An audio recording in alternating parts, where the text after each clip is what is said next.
Understand with me. मैं आपको एक कहानी से बात शुरू करता हूं, एक स्टोरी से बात शुरू करता हूं, रियल स्टोरी। स्टोरी से इसलिए कि स्टोरी से बात समझ में ज्यादा आती है। और एज ए पेरेंट, मेरा एक बेटा है, 17 का होने वाला है, नहीं होने वाला नहीं, हो गया है, 3 दिन पहले हो गया है, अभी अभी हुआ है। तो 17 की उम्र आप जानते हैं सबसे खतरनाक होती है। आप लोग भी लगभग उसके आसपास होंगे या अभी अभी उससे निकले होंगे। Most difficult age is this, 16, 18, 19।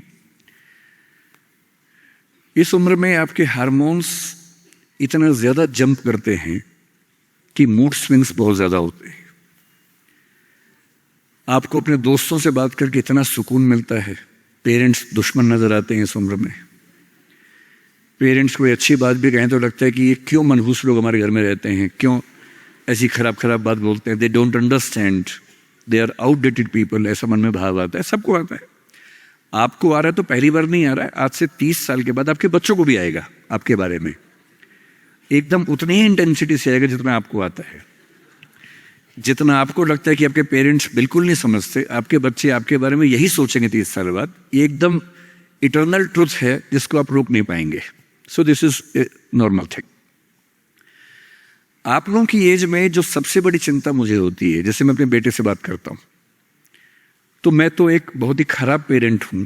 खराब पेरेंट का मतलब मैं कभी कहता ही नहीं कि पढ़ो, कभी कहता ही नहीं कि टॉप करो, मैं कभी नहीं कहता। मैं सिर्फ ये कहता हूं कि बेटा हर साल एक क्लास पास करते रहो, काफी है। बस इतनी साउंड प्रिपरेशन मत करना कि मैं 8वीं क्लास 2 बार में करूंगा, ऐसा मत करना, एक ही बार में कर लो। और मैं कभी परसेंटेज पूछूंगा नहीं आपसे, मैं पूछता भी नहीं, हालांकि वो बता देता है, लेकिन मुझे उसमें इंटरेस्ट है नहीं। Whatever percentage he gets. And we also have a daughter, I mean I am not the biological father, she is a relative's daughter, so she lives with us. हम दोनों बच्चों से बोलते हैं कि हम कभी नहीं पूछेंगे परसेंटेज क्या है, ना हम पूछते हैं, ना हमारा इंटरेस्ट है। हमारा इंटरेस्ट केवल इस बात में है कि वो बेहतर ह्यूमन बीइंग्स बन जाए, क्योंकि मैंने जिंदगी को बहुत अच्छे से देखा है। और मैं एक बहुत ही खराब स्टूडेंट रहा हूं स्कूल में, बहुत बदमाश, शरारती, कम पढ़ने वाला। पर दिमाग इतना था कि 10 दिन 20 दिन पढ़ के अच्छे नंबर आ ही जाते थे।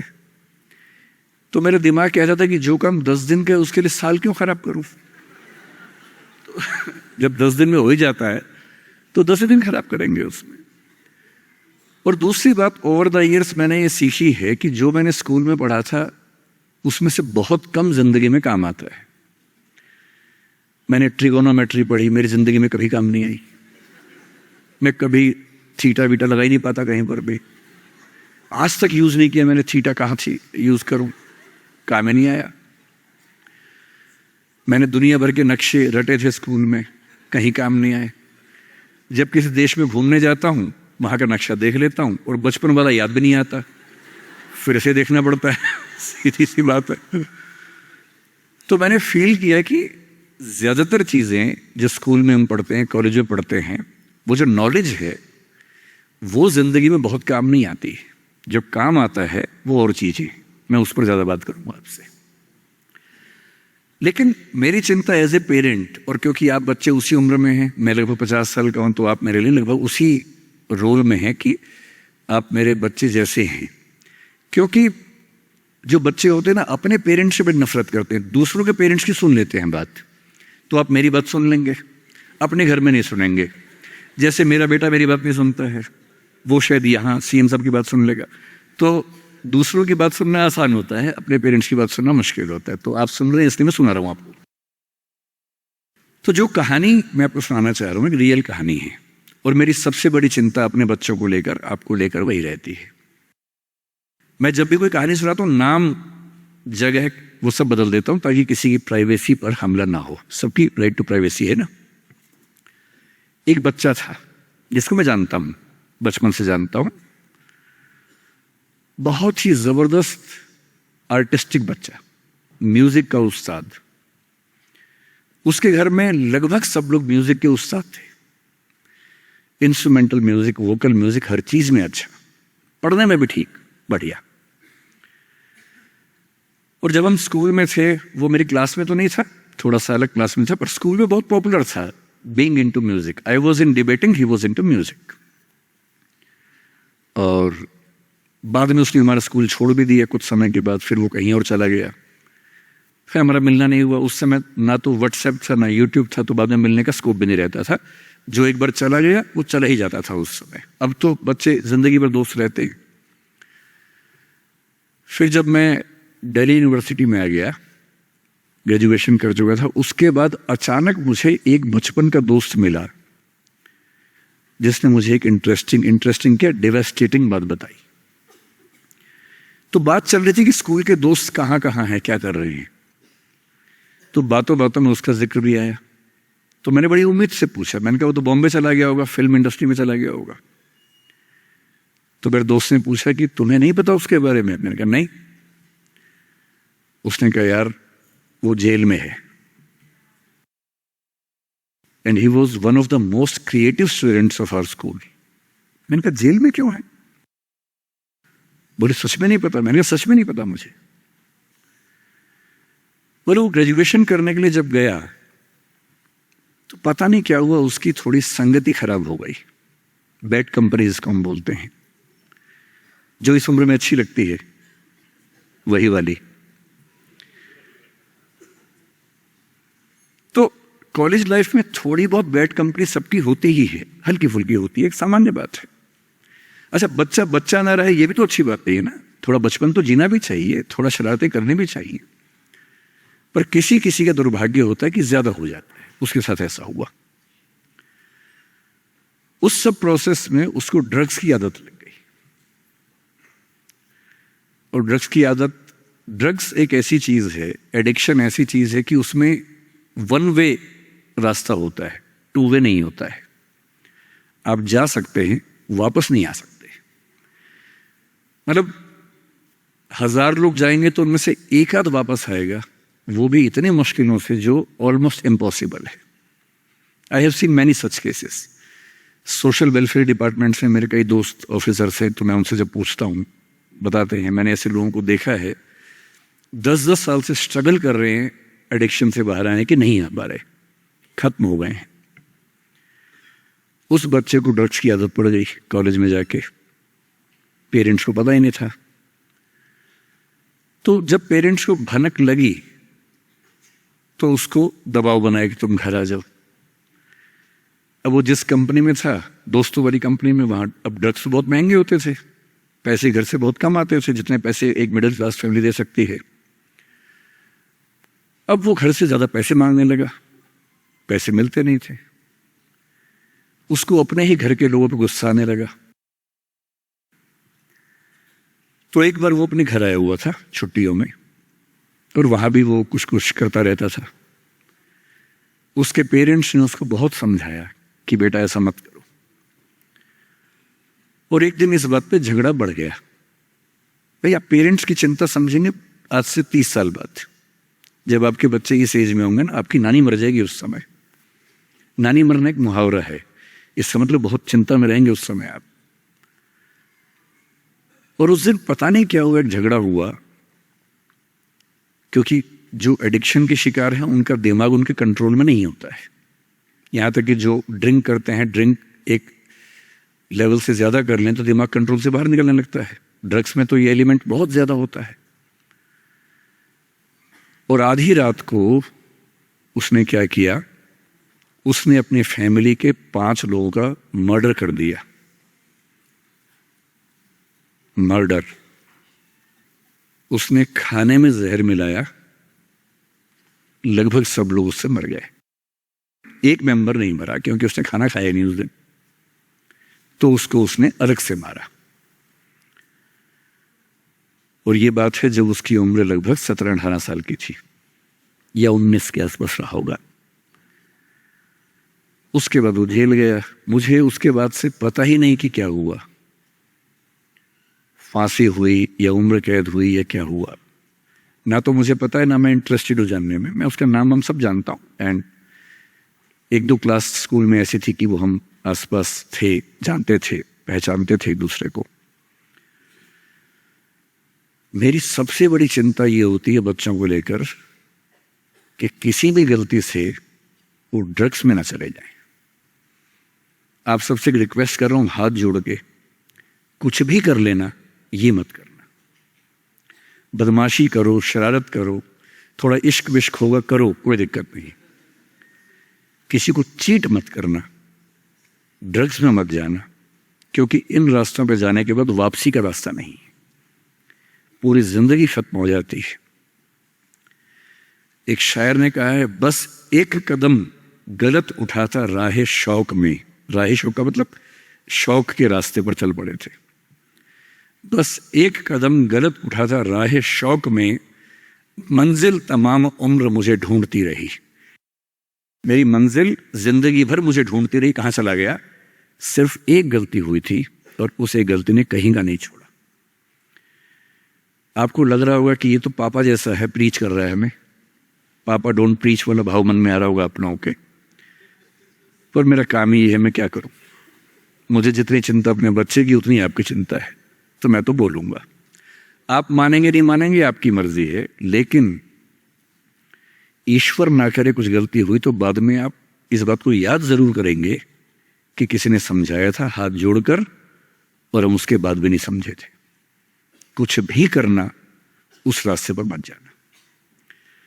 और इस रास्ते पर लोग क्यों जाते हैं? इसकी जो साइकोलॉजी में सबसे बड़ा रीजन है, उसको पीयर ग्रुप प्रेशर कहते हैं। पीयर ग्रुप का मतलब है आपके दोस्तों का ग्रुप, गैंग, जिसको गैंग कहते हैं। जो डेवलपमेंटल साइकोलॉजी है, जो साइकोलॉजी स्टडी करती है कि बच्चे जैसे जैसे बड़े होते हैं उनकी साइकोलॉजी कैसे चेंज होती है, इसको बोलते हैं डेवलपमेंटल साइकोलॉजी। उसमें माना गया है कि ये जो एज है, टीन एज, ये गैंग एज है। गैंग एज का मतलब 3-4 दोस्तों का ग्रुप होता है, वो गैंग की तरह से ऑपरेट करता है। एकदम सीक्रेट्स रहते हैं उस ग्रुप में, आपस में बातें करते हैं, जैसी कोई आसपास से निकलता चुप हो जाते हैं। उनको लगता है कि उनके पास कुछ सीक्रेट इंफॉर्मेशन दुनिया की ऐसी है जो मोसाद और रॉ और इन सब के पास होती है, किसी के पास नहीं होती। जबकि वो जो बात कर रहे होते हैं उनके पेरेंट्स वो बात 30 साल पहले कर चुके हैं। वो ऐसी कोई बात नहीं कर रहे जो उनके पेरेंट्स को नहीं पता, वो सब बातें करके ही बड़े हुए हैं। पेरेंट्स भी तो बने ही है ना भाई, ऐसा थोड़ा ना, उन्होंने तो जिंदगी देखी है। पर उनको लगता है कि वो कुछ खास ऐसा जानते हैं। एक दूसरे पर ऐसा भरोसा, पेरेंट्स पर ऐसा अविश्वास, ऐसा उनको खारिज करने की टेंडेंसी, नॉर्मल बात है, कोई खास बात नहीं है, इस उम्र में सामान्य बात है। पर डेवलपमेंटल साइकोलॉजी जब हम पढ़ते हैं तो उसमें कहते हैं कि जो बच्चा होता है 1-2 साल तक का, उस पर सबसे ज्यादा असर उसकी माँ का होता है, क्योंकि माँ उसके लिए पूरा संसार है। उस बच्चे की 2 ही जरूरतें हैं कि जब वो गीला हो तो वो पहुंच दे, जब भूख लगे कुछ खाना खिला दे। शुरू के 6 महीने इन दोनों जरूरतों को जनरली उसकी माँ ही पूरा करती है। तो उसको धीरे धीरे लगता है कि जो माँ है ना, यही मेरा सब कुछ है, और माँ की हर बात को फॉलो करता है वो। 6 महीने के बाद थोड़ा सा बाहर का खाना, घर के बाकी मेंबर्स का असर पड़ने लगता है। 2 साल के बाद जब बच्चा पहली बार स्कूल जाता है, 2 या 3 साल के बाद, तो आप देखेंगे प्राइमरी स्कूल में टीचर्स आमतौर पे महिलाएं होती हैं, विमेन होती हैं, मेल्स नहीं होते हैं। उसके 2 रीज़न है। एक तो मेल्स में इतनी पेशेंस होती नहीं आमतौर पे। अपना ही बच्चा हो तो 2 मिनट के लिए चिकोटी काटना, प्यार करना ठीक है, 2 मिनट के बाद नहीं झेल पाते वो। और बच्चा अगर रोने लगे, उनके चश्मा उतार के मारे, थप्पड़ मार दे, मूंछ खींच ले, इरिटेट हो जाते हैं। 5 मिनट के बाद तो बच्चा पिटता ही पिटता है अपने बाप के हाथों। इसलिए बच्चे भी बाप के पास कम जाना पसंद करते हैं, जाते हैं 1-2 मिनट के लिए, फिर भाग आते हैं वहां से। इनको पता है कि ये जो ब्रेक इवन होने वाला है, टाइम आ गया है, अब इस टाइम पे निकल जाना चाहिए। मदर्स में बायोलॉजिकली भी और कल्चरली, सोशली भी ये वैल्यू ज़्यादा डेवलप हो जाती है कि वो झेल लेती हैं उस बच्चे की परेशानियों को। बच्चे बहुत परेशान करते हैं। अगर आप मुझसे पूछे इस दुनिया में सबसे मुश्किल काम क्या है, सबसे मुश्किल है बच्चे को पालना। इससे मुश्किल कोई काम नहीं है। छठी का दूध याद दिला देते हैं बच्चे। बच्चे को पालने से मुश्किल दुनिया का कोई काम नहीं है, और वो काम जनरली हमारे घरों में मदर्स करती है जिनका इतिहास में नाम नहीं लिखा जाता, जबकि सबसे महत्वपूर्ण काम घर के अंदर वो कर रही हैं। इस बात की बहुत वैल्यू है। कई जगह पेरेंट्स मतलब फादर्स भी कर रहे हैं कुछ हद तक, लेकिन जनरली दुनिया में ज़्यादा ये काम अभी तक महिलाओं के हाथ में ज़्यादा है। जब बच्चा स्कूल जाता है तो स्कूल जाने के बाद आप देखें जो लेडी टीचर होती है, जिसको बच्चा प्यार से मैम कहता है, मैम, ऐसे बच्चे के लिए मैम दूसरा भगवान होता है मम्मी के बाद। कुछ समय के बाद भगवान नंबर 1 मैम हो जाती है, भगवान नंबर 2 मम्मी हो जाती है। और अगर मैम ने कुछ कहा है और मम्मी कह रही गलत है, तो बच्चा घूर के देखता है कि तुम बताओगी मुझे, वो भगवान है वो तो मेरी। तो बच्चे को मैम पे भगवान जैसा भरोसा होता है। फिर जब वो बड़ा होने लगता है 10, 11, 12, 13 साल का, 13 की एज आते आते बच्चों में जो बायोलॉजिकल चेंजेस होने शुरू होते हैं, बड़े परेशान होते हैं, पशुपेश में होते हैं कि ये क्या हमारे साथ हो रहा है, हमारी ज़िंदगी चेंज हो रही है। अचानक उनको ऐसा लगने लगता है। उस उम्र के जो हार्मोन्स हैं वो उनको पेरेंट्स से दूर करते हैं, क्योंकि उनको जिस तरह की आज़ादी चाहिए, पेरेंट जानते हैं कि ये उम्र सही नहीं है, तो पेरेंट्स रोकते हैं, समझाते हैं, फ़ोन का यूज़ कम करो, इंटरनेट कम करो, तुम्हारा दोस्त ठीक नहीं है, तुम्हारी कंपनी ठीक नहीं है, अच्छे दोस्त रखो, ये करो, वो सब करते हैं। उनकी मजबूरी है, उनको पता है कि ये उम्र फिसलने वाली है। और बच्चों को लगता है कि मैं जहाँ जहाँ आज़ादी चाहता हूँ, यही 2 लोग मेरे दुश्मन हैं। पता नहीं ये डिजर्व नहीं करते मुझे, they don't deserve a child like me. फिर वो पेरेंट्स से झूठ बोलना, छिपाना, हर बच्चा उस उम्र में झूठ बोलना शुरू कर देता है। कुछ बहुत प्यारे मासूम बच्चों को छोड़ दूं मैं 1-2%, बाकी सब थोड़ा बहुत झूठ तो बोल लेते हैं। कुछ ज़्यादा शातिर हो जाते हैं, इतना खतरनाक झूठ बोलते हैं, लाई डिटेक्शन टेस्ट करवा लेंगे तो भी नहीं पकड़ में आएंगे, इतना अच्छा झूठ बोलने लग जाते हैं, क्योंकि उन्होंने सीख लिया दोस्तों से सब करके। और ये जो उम्र है 13 से 19, जो गैंग एज है, ये जो दोस्त हैं, इनका असर इतना ज़्यादा होता है। और आपकी पर्सनैलिटी कैसी है, हर गैंग में 4-5 लोग होते हैं, उनमें से एक मुखिया होता है, उनका गैंग का नेता होता है, जो थोड़ा सा एग्रेसिव है, डोमिनेटिंग है, असर्टिव है, वो फैसले करता है सबके लिए। आपने डिसीजन मेकिंग का सवाल पूछा, इसी पे सो समझेंगे। उसने कहा कि चलो सब फिल्म देख के आएंगे, तो बाकी 4 फॉलोवर्स होते हैं, वो चलते हैं, जी जी चलो चलो चलो चलो चलो। इन सबका सेल्फ रिस्पेक्ट का लेवल अलग अलग है। जो नेता है उसमें सेल्फ रिस्पेक्ट बहुत ज्यादा है, इतनी ज्यादा है कि वो दूसरों की सेल्फ रिस्पेक्ट की धज्जियां उड़ा देता है। वो ये मान के चलता है कि मैं राजा हूं, जो मैं कहूंगा वही होगा। और जो बाकी 4 भेड़ बकरियां हैं, जिनमें कॉन्फिडेंस की कमी है, असर्टिव नहीं है, सबमिसिव हैं, दब्बू हैं, डरपोक हैं, वो बेचारे उसकी बात को फॉलो करते हैं। और ये जो 4 है ना, इन पे खतरा बहुत ज्यादा है, क्योंकि जो नेता है वो पहले से बिगड़ा हुआ है, वो हैबिचुअल है कई चीज़ों का। और वो इन 4 को बोलता है आज हम सब ड्रग्स ट्राई करेंगे। पूछ नहीं रहा है, बता रहा है। अब इन 4 में से एक के मन में है कि ना करूं, मम्मी ने उसको 1000 बार समझाएगी बेटा ये मत करना, वो बेचारा बोल ही नहीं पा रहा, घबराहट हो रही है उसको। बड़ी मुश्किल से मिमियाते हुए एक वाक्य उसने बोला। मिमियाना मतलब बिल्ली की तरह से बोलना, कैट की तरह से बोलना। उसने कहा यार मम्मी ने कहा था ठीक नहीं होता है। अब उसके बाद जोर से ठाका मार गया, ये देखो मम्मी का बच्चा, ये देखो मम्मी का बच्चा, इसको दुद्धू पिलाओ इसको, बच्चा है, ये तो बड़ा ही नहीं हुआ, ये तो मर्द ही नहीं बना अब तक। हम तो मर्द हैं, हम तो बड़े हैं, हम तो ग्रोन अप हैं। इस बच्चे की सेल्फ एस्टीम, सेल्फ रिस्पेक्ट इतनी कम है कि डर जाएगा, एकदम घबरा जाएगा। 3 लोग बोलेंगे अरे कुछ नहीं होता, अरे कुछ नहीं होता, आजा आजा आजा आजा, अरे कुछ नहीं होता, कर ले ट्राई, हम भी तो कर रहे हैं, कर ले ट्राई।